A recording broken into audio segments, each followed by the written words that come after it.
보수가 이제 5월 9일부터 예. 출범하게 되죠. 어제 드디어 이제 현직 대통령하고도 만남을 가졌는데 예.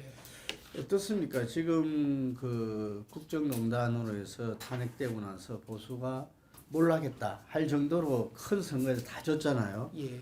그래서 서울시장, 부산시장 재보궐선거부터 이렇게 보수가 기지개를 펴면서 했는데 아까 이야기할 때 그 이 비호감 선거 이렇게 이야기를 하면서 후보들이 아마추어 그리고 비주류 아웃사이더다 이렇게 이야기를 했잖아요. 예. 그렇게 이야기를 했는데 이게 윤석열 후보가 그렇다는 거 아닙니까? 지금 윤석열 당선인이 예. 어쨌든 윤석열 정부의 탄생 보수의 혁신의 결과는 아니지 않느냐 자기들도 인정하더라고. 그거는 그럼요. 이 좀 어떻게 보십니까? 보수에서 기회가 온 겁니까? 위기와 기회 요인이 다 있는데요. 저는 위기 요인이 좀 더 크다라고 봅니다. 이제 기회 요인이라고 본다면 윤석열이라고 하는 이 당선인은 그야말로 보수 진보 두 정부에 대해서도 다 공정이라는 이름으로 각을 세웠던 인물이잖아요. 그런 점에서는 어떻게 보면 한국의 보수가 허울뿐인 겉으로만 내세웠던 자유민주주의를 실현할 수 있는 좋은 계기가 될 수 있는 거거든요. 대한민국은 우리 최장식 교수님이 너무나 적절하게 표현하셨듯이 보수가 자유민주주의라는 단어를 타락시켰던 거잖아요. 진보가 관심이 없었고 이걸로 대한민국 정치를 한 문장으로 설명하셨던 거잖아요. 최장식 교수님께서. 그런데 최초로 이제 한국의 보수가 윤석열은 자유민주주의에 대한 신념은 있는 사람이거든요. 다만 그 신념대로 얼마나 검찰에서 구체적으로 행위를 했는가는 별개의 문제라도 뭐 밀턴 프리드만이라든지 소위 자유민주주의 사상에 대한 관심이 많은 사람입니다. 그 밀턴 프리드만 얘기를 그냥 그렇게 이 사람이 함부로 하는 얘기가 아닙니다. 자기 딴에는 그거를 나름대로 체화했다고 생각합니다. 이 사람. 그리고 뭐 그렇게까지 틀린 얘기는 아닙니다. 그래서 참 이 보수 세력들이 참 어리석은 게 이 사람이 가지고 있는 그 기존 전통적인 보수, 자유민주주의를 내세우지만 전혀 자유민주주의가 아닌 이 보수와 달리 초보적인 형태의 합리적 보수로서의 자유민주주의를 한번 해볼 수 있는 시기거든요. 그 자산이 있는 거거든요.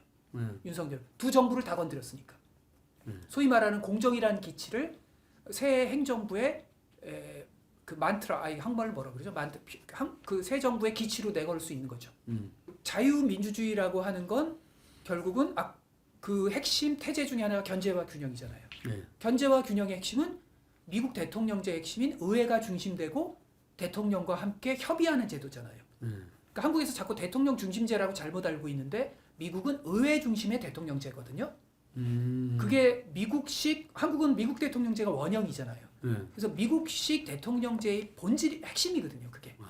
그 점에서 이번 집무실 이전이라는 건 굉장한 카드입니다. 이건 스펙터클하기도 하고 또 소위 말하는 미국식 대통령제 핵심을 실현하는 하나의 계기를 만들 수 있는 거잖아요. 그 점에서 이거는 되게 잘 잡은 겁니다. 굉장히 잘 잡은 겁니다. 문재인 행정부의 탁월했던 사진보다 200배 더 큰 사진이 될 겁니다. 즉 라떼 테이크아웃 들고 양복 걸치고 그건 기가 막힌 사진이었거든요. 근데 그 사진 이후에 조국 임명하는 사진으로 완전히 그 효과를 부여시켰는데 그 점에서 대통령 집무실 이전이라는 것도 하나의 그런 자유민주주의의 어떤 하나의 계기를 만들어가는 것이죠. 그런데 이분들이 그걸 이해할까? 본인들이 역사에 부여받은 소위 기관 보수가 타락시켰던 자유민주주의를 정상화해야 된다라는 그 역사적 과제를 이해할까? 저는 굉장히 회의적입니다. 굉장히 회의적입니다. 왜냐하면 지금 이분들은 기존의 전통적 보수는 아웃사이더에 의해서 접수가 됐지만 한편으로는 윤석열 주변의 인물들은 인수위 면면들만 보더라도 전형적인 검찰주의자들이 핵심으로 지금 자리 잡고 있거든요. 전형적인 검찰주의자들과 현 검찰의 공통의 모티베이션은 정치의 사법화잖아요. 그 이 정치의 사법화의 귀재들이죠. 그런 점에서 과연 이 사람들이 공정한 듀 프로세스, 적법한 절차를 밟고 그리고 진영을 무관하게 미국의 지금 바이든 행정부의 법무부 장관처럼 갈랑드 법무부 장관처럼 바이든을 위해서 충성하지 않고 사람에게 충성하지 않고 미국의 헌정주의에 충성하는 과연 그 모습을 보일 수 있을까? 굉장히 전 회의적입니다. 진부실 이전도 자유주의의 핵심은 과정의 미학에 있거든요. 듀 프로세스라는 게 그런 거잖아요. 적법한 절차. 미국이 왜 적법한 절차에 그토록 강렬하게 집착하는가? 보수이든 진보이든. 불법적으로 취득한 정보는 법정에서 그냥 무효화되잖아요. 근데 아니 자유민주주의를 실현하겠다라고 하는 사람이 자신의 결단, 그 결단이라는 단어는 굉장히 조심해야 될 단어입니다. 결단이라는 단어를 제일 좋아하는 사람이요, 칼 슈미트입니다. 즉 파시즘의 철학자. 칼 슈미트가 제일 좋아하는 게 결단입니다. 칼 슈미트가 제일 경멸하는 게 과정입니다. 그래서 칼 슈미트는 저희 자유주의자와는 거의 화해할 수 없는 철학자입니다. 그리고 하이데거도 그렇습니다. 하이데거가 완전히 파시즘의 철학자는 아니지만 나치즘의 초기에 협력했거든요. 그래서 윤석열이 하지 말아야 될 건 하이데거, 슈미트, 프리드만을 경계해야 됩니다. 프리드만은 신자유주의 철학자니까. 단 프리드만은 윤석열보다는 자유주의자입니다. 왜냐하면 그거는 저만 지적이 아니라 유승민 대표님이 잘 지적하셨더라고요. 유승민 대표님 되게 훌륭하신 보수시거든요. 유승민 대표님이 하도 어이가 없어서 아니 윤석열 씨 그 당시 뭐 후보 시절이니까 그 후보라고 불러야 되나요? 아니 저희 프리드만 좀 제대로 읽어라. 프리드만은 신자유주의 이론적 기초도 제시했지만 음의 소득제를 주장한 사람이다. 그러니까 기본소득의 그 아이디어 중에 하나인 보수적 아이디어가 음의 그 소득세잖아요. 그게 이제 김종인 대표께서 그 국민의힘 정강정책 1호에다가 삽입한 게 그거거든요. 근데 그런 걸 그 두 가지 측면이 다 있는 게 프리드만이거든요. 음의 소득세는 어떻게 보면은 사회적 안전망에 대한 어떤 그 복지에 대한 관심이 있는 보수인 거고, 그 다음에 작은 정부로는 또 신자유주의적인 보수인 거잖아요. 근데 이제 윤석열은 그 양 측면을 다 이해하지를 못하는 거죠. 제가 윤석열 당선인이었으면요, 제가 옛날에 강연에서 그런 말을 많이 했는데 저는 뭐부터 던지냐면요, 저는 음의 소득세부터 던집니다. 왜냐하면요, 그게 바로 닉슨이 당선되자마자 제일 먼저 던졌던 게 기본소득입니다. 그걸 통해서 민주당을 분열시켰습니다. 민주당에서 미국의 민주당을 이것을 받자니 닉슨의 아이디어고, 거부하자니 이것은 사회적 약자를 위한 거잖아요. 기본소득은. 민주당이 그 당시 굉장히 곤혹스럽습니다. 난리가 났었습니다. 노동계랑 흑인을 비롯한 소수계 사이에서 균열이 일어났습니다. 그래서 닉슨은 임기 초반에 전국의 주도권을 완전히 가져갔습니다. 제가 한국의 보수라면요, 김종인스러운 아이디어로 전국의 주도권을 잡았겠습니다. 어쨌든 제가 말이 샜는데 그런 점에서 저는 집무실 과정에서 그 과정을 관리하지 못하는 그 좋은 아이디어를 미국에서 저희는 프로와 콘, 그러니까 찬성과 반대 TF 꾸려서 의견을 들어가면서 그걸 완성해 나가는. 청와대 이전이라는 게 제왕적 대통령제, 우리가 예. 미국식 대통령제가 지금 엇나가고 있는 제왕적 대통령제의 어떤 이 불식을 위해서, 새로운 변화를 위해서는 필요했다. 환상의 아이디어입니다. 환상의 아이디어다. 예. 그러니까 노무현 또 문재인 또 강화문 시대 하려다가 포기한 거 아닙니까? 근데 제가 여쭤보고 싶은 게 왜 그 당시 노무현 문재인 행정부는 용산이라는 아이디어를 아예 배제했나요? 세종시에 대한 건 헌법적인 문제니까.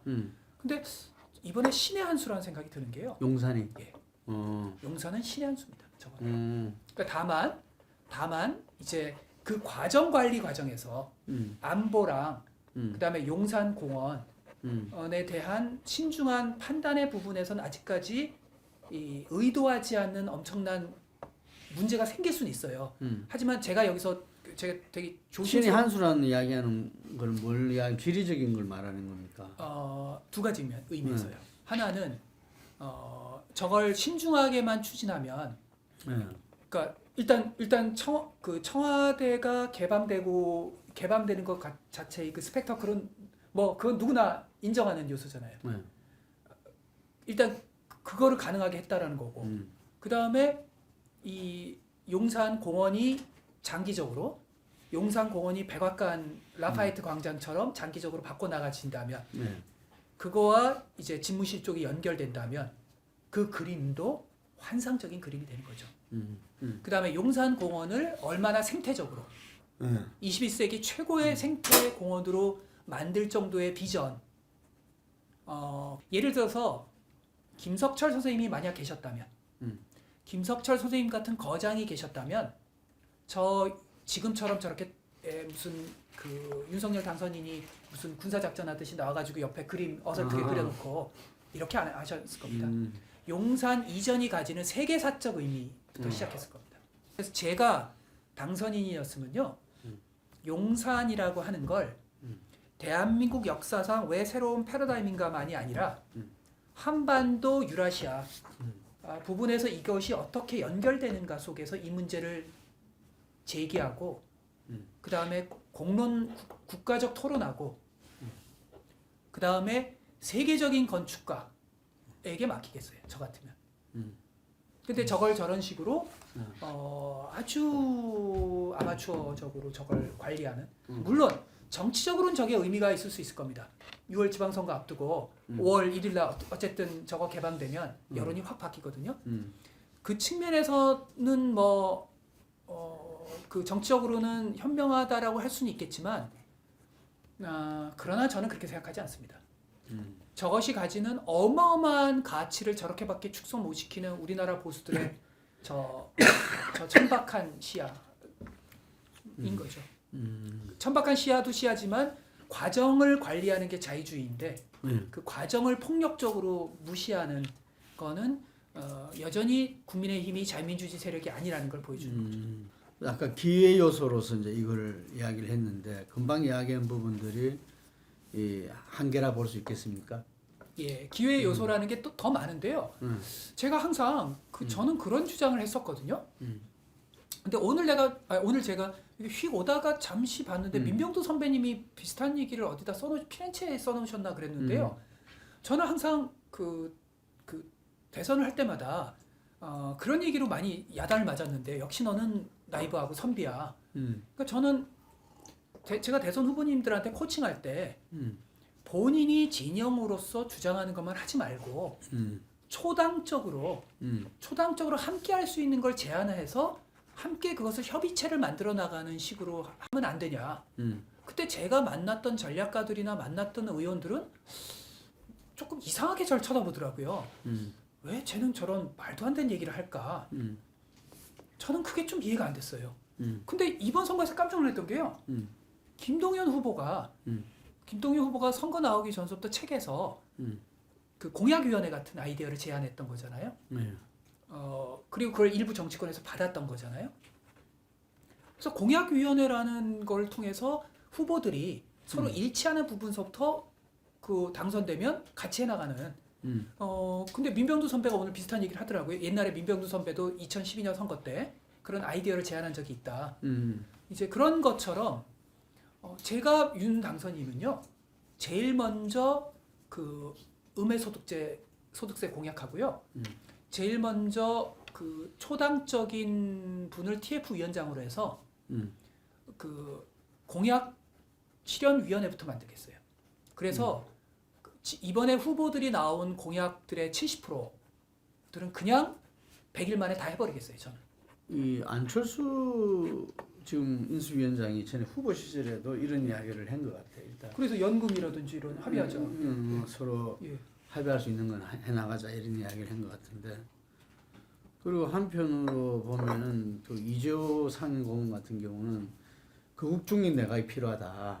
200% 동의합니다. 그런 이야기를 했잖아요. 그럼요. 한국에 김윤재 변호사가 한국에 귀국하면서부터 계속 화두로 제기했던 걸 이제는 정치권들이 다 잊어먹었는데 제가 그래서 한국 정치에 대해서 비관적인데 김윤재 대표님 기억하시겠지만 김윤재 변호사가 미국 정치의 최고의 고수로 트레이닝 되면서 한국에 와서 폴리티컬 캐피탈 정치 자본 항상 후보는 선거에서 당선된 직후에 자신이 선거에서 요청받은 민의의 수준, 부여받은 정치 자본의 수준이 어느 정도인지를 민감하게 생각하면서 국정 운영을 하라라는 게 김윤재 변호사의 탁월한 제안이었거든요. 지금까지 제가 알기로는 김대중 당선인을 제외하고는 자신의 정치 자본에 민감하게 생각하면서 국정을 운영했던 사람은 없었어요. 진보이든 보수이든. 노무현 당선인도 그 점에서 부족했고요. 문재인 당선인은 아예 깡그리 무시했고요. 그 점에서 지금 윤 당선인은 0.73%. 그래서 저는 그 이준석에 대해서 계속 비판했던 이유가 일부 트럼피즘을 동원한 게 야비하지만 불가피했던 전술일 수는 있어요. 하지만 이번 대선 캠페인에서 윤 후보가 해야 될 가장 핵심은 빅텐트를 만드는 거거든요. 왜냐하면 윤 후보는 매력이 있거든요. 윤 후보가 가장 좋아하는 사람 노무현이에요. 그래서 그 와이프가 지금 퍼스트 레이디께서 그런 얘기를 하셨잖아요. 왜 그렇게 노무현 다큐를 보면서 우는지 모르겠다. 윤 당선인은 그에 대한 진심이 있습니다. 그러니까 그리고 김대중 그 대통령 존경하시잖아요. 그래서 이분은 굉장히 크게 빅텐트를 칠 수 있는 사람이었거든요. 근데 선거 캠페인을 그따위로 하면서 아주 협소한 마치 트럼피즘의 후보처럼 돼버렸잖아요. 그래서 신승한 거잖아요. 겨우 질 뻔했어요. 사실은 저 이재명 후보한테 지금 수준보다 훨씬 뛰어난 전략가가 거의 데일리로 있었으면 100% 이재명이 이겼습니다. 100%. 그러니까 사실은 빅텐트의 선거 운동을 했었어야 되고요. 근데 지금이라도 선거 캠프를 그따위로 운영했으면 지금이라도 당선인이 됐으면 빅텐트 운동을 하셨어야죠. 그 점에서 인수위원장을 안철수 후보로 했던 건 잘하셨던 겁니다. 코얼리션을 한 거잖아요. 근데 당선되고 나서 하는 행보가 별로 그토록 빅텐트 행보를 하지 못했죠. 그러다가 그 어리석게 움직이다가 집무실 이전이라든지 어리석게 움직이다 엊그제 보니까 또 잘하시대요. 그 인수위 워크숍 모두 발언을 보면서 제가 이 사람이 이제 또 깨달았나? 또 이 깨달은 게 며칠 가나 좀 지켜볼 예정인데요. 되게 잘하셨어요. 그 워크숍에서 모두 발언에서 우리 윤석열 정부의 핵심 키워드는 실용주의입니다. 그리고 문재인 행정부에서 계승할 건 계승합시다. 그러니까 아마 이 사람들이 여론조사를 받겠죠. 그리고 지금 저 대통령님이랑 갈등하면서 그 전국을 풀어야 되니까 그 레토릭을 던졌겠죠.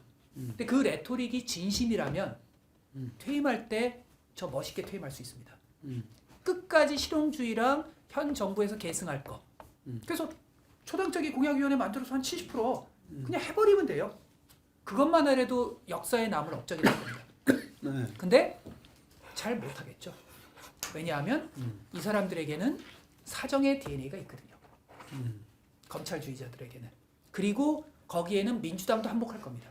왜냐하면 민주당이 힘 대 힘으로 부딪힐 겁니다. 그러면 저 사람들이 가지는 사정의 DNA와 검찰이 가지고 있는 수십 년간 한국 검찰 권력들이 가지는 이 물어뜯는 DNA가 저기에 안 나올 리가 없죠. 윤석열 지금 이제 국정 지지율이랍니까? 국정에 대한 기대가 지금 찬반이 비슷비슷하자 나오잖아요.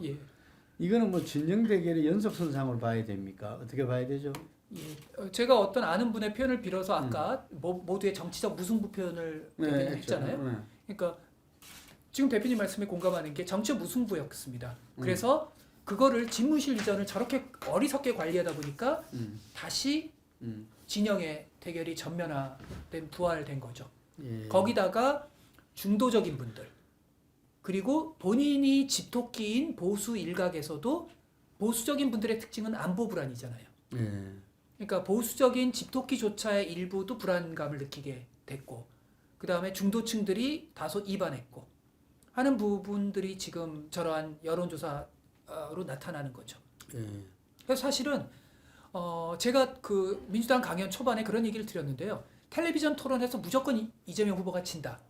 제가 그 얘기를 드렸습니다. 왜냐하면 당신들이 기대치를 너무 올려놨기 때문에. 그대로 됐죠. 지금은 윤석열 제가 당선됐을 때 또 그런 얘기를 어느 방송에서 했는데요. 윤석열 당선인은 행복하다. 왜냐하면 기대치가 너무 낮기 때문에 조금만 잘하셔도 지지율이 7, 80% 올라갈 거다. 그 기회를 놓치신 거죠.